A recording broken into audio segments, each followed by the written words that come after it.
सोमवती अमावस्या व्रत कथा। सोमवती अमावस्या को तुलसी व पीपल की पूजा करके 108 फल या कोई भी खाने की चीज़ चढ़ाई जाती है। फिर 108 बार परिक्रमा करते हैं। उसके बाद सोमवती अमावस्या की कथा सुनते हैं। एक गरीब ब्राह्मण परिवार था। उस परिवार में पति पत्नी एवं उसकी एक पुत्री भी थी। उनकी पुत्री समय के गुजरने के साथ साथ धीरे धीरे बड़ी होने लगी। बढ़ती उम्र के साथ उसमें सभी सद्गुणों का विकास हो रहा था। वह कन्या सुंदर, संस्कारवान एवं गुणवान थी, परंतु गरीब होने के कारण उसका विवाह नहीं हो पा रहा था। एक दिन उस ब्राह्मण के घर एक साधु महाराज पधारे। साधु उस कन्या के सेवा भाव से अत्यधिक प्रसन्न हुए। कन्या को लंबी आयु का आशीर्वाद देते हुए साधु ने कहा कि इस कन्या के हाथ में विवाह योग रेखा नहीं है। तब ब्राह्मण दंपति ने साधु से इसका उपाय पूछा। कन्या ऐसा क्या करे कि उसके हाथ में विवाह योग्य रेखा बन जाए।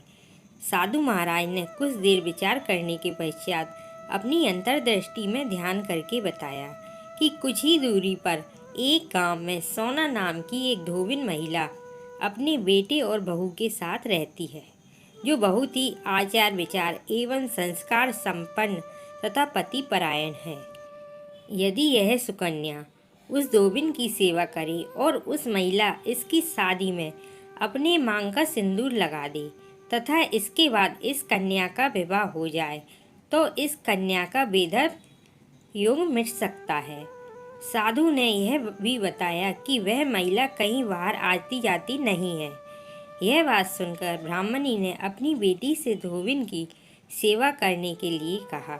अगले दिन से ही कन्या प्रातःकाल ही उठकर सोना धोबिन के घर जाकर साफ सफाई एवं अन्य सारे कार्य करके अपने घर वापस आने लगी। एक दिन सोना धोबिन अपनी बहू से पूछती है कि तुम तो सुबह ही उठकर सारे काम कर लेती हो और पता भी नहीं चलता। बहू ने कहा, माँ जी, मैंने तो सोचा कि आप ही सुबह उठकर सारे काम खुद ही खत्म कर लेती हैं। मैं तो देर से उठती हूँ। यह सब जानकर दोनों सास बहू घर की निगरानी करने लगी कि कौन है जो सुबह ही घर का सारा काम करके चला जाता है।